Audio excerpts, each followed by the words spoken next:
Hey everyone, this week we're going to focus on diversity within hiring and recruiting. Most companies utilize their existing workforce, especially when they have a high-performing workforce, to recruit additional talent. They believe, hey, we've got a good workforce, we want more people like them, and they probably know people like them. This works great for diversity when you already have a diverse workforce. When you don't, not so great. I worked with a client, a large client, who had a skilled workforce that numbered in the thousands, and they were growing exponentially, double-digit percentages year over year, which meant adding hundreds and hundreds of employees each year. The problem was they didn't have a diverse workforce. They had the makeup of the workforce primarily was white males aged 25 to 40.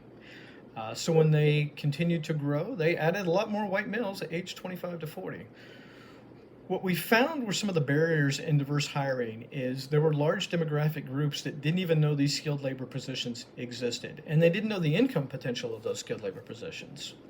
So a couple of the things that we did to try to get over those hurdles, first is there was a major ad campaign saying, hey, you can probably make a lot more money if you have these skills, if you join this industry. And that only went so far, though, because a lot of the underrepresented groups didn't have those skills. So it required a two-pronged approach. The second prong was to develop a year-long apprenticeship program. It required on-the-job training, there was written documents, there was testing.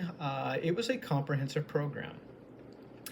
As you can imagine, that was a pretty heavy lift. Creating the written documents, creating the exams, creating all of the things required to go, hey, is this person obtaining the skills? Are they going to be a good fit?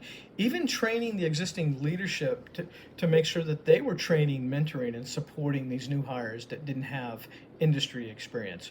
That was a big lift. But here's the thing. They had a year-over-year improvement of 45% on diverse hiring. Significant. It was huge. For the sake of time in this video, I'm not going to go into how comprehensive, how much work it was to create this, but it was worth it.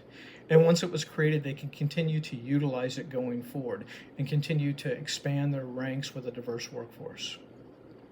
So as you dive into this week's assignments, I want you to think about the video I sent you, the announcement I made earlier with the GM video. Think about how that made you feel. Think about, is this a place I'd like to work? Because it looks like they might have people like me. Think about places you worked before, or maybe even the place that you work now.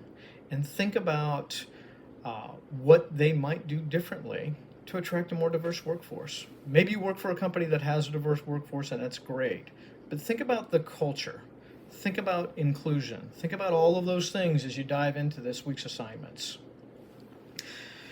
So that's all I have for this week. As always, please reach out anytime if you want to continue the discussions, you have any thoughts, questions, concern, don't ever hesitate to contact me. I look forward to interacting with you more soon. Have a great rest of your week.